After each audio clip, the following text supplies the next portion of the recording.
Anwar Usman, Mahkamah Konstitusi, dan Pertanyaan Rakyat. Oleh Kristovita Wiloto, Chairman Strategik Indonesia. Rakyat gelisah. Rakyat kecil di desa dan kota sama-sama mulai bertanya. Pertanyaan mereka bukan soal harga cabai atau uang bensin saja, tapi tentang siapa yang memimpin lembaga hukum tertinggi di negeri ini. Tentang Anwar Usman, tentang Mahkamah Konstitusi, tentang keluarga presiden, tentang kejujuran dan keadilan. Mengapa rakyat mulai gelisah?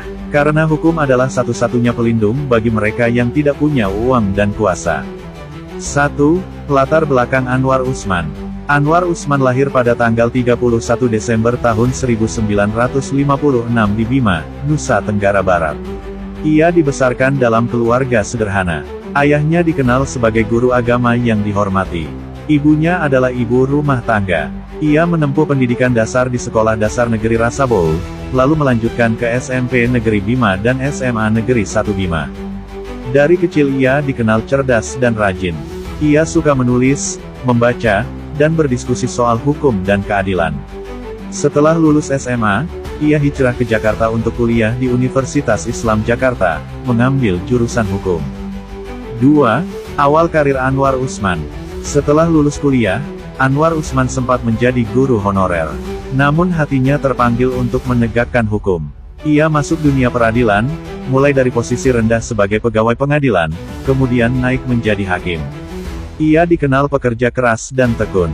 Pada tahun 2011, Presiden Susilo Bambang Yudhoyono mengangkatnya sebagai Hakim Konstitusi. Pada tahun 2018, ia menjadi Ketua Mahkamah Konstitusi.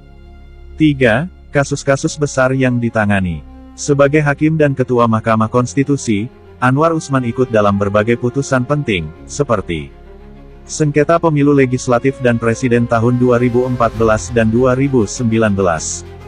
Judicial Review, pengujian undang-undang, seperti soal UU Cipta Kerja. Uji materi undang-undang Pilpres soal batas usia calon presiden dan wakil presiden. Putusan terakhir inilah yang menjadi sorotan. Karena hasilnya membuka jalan bagi Gibran Rakabuming Raka, keponakan dari pihak istrinya, untuk menjadi calon wakil presiden meski usianya belum mencukupi menurut undang-undang. 4. Dugaan konflik kepentingan. Rakyat bertanya, bagaimana mungkin seorang Ketua Mahkamah Konstitusi, yang adalah paman dari Gibran, bisa memimpin sidang yang memuluskan jalan Gibran menjadi wakil presiden? Apakah itu tidak melanggar keadilan? Apakah itu bukan konflik kepentingan? Meskipun secara hukum mungkin tidak langsung melanggar, namun secara moral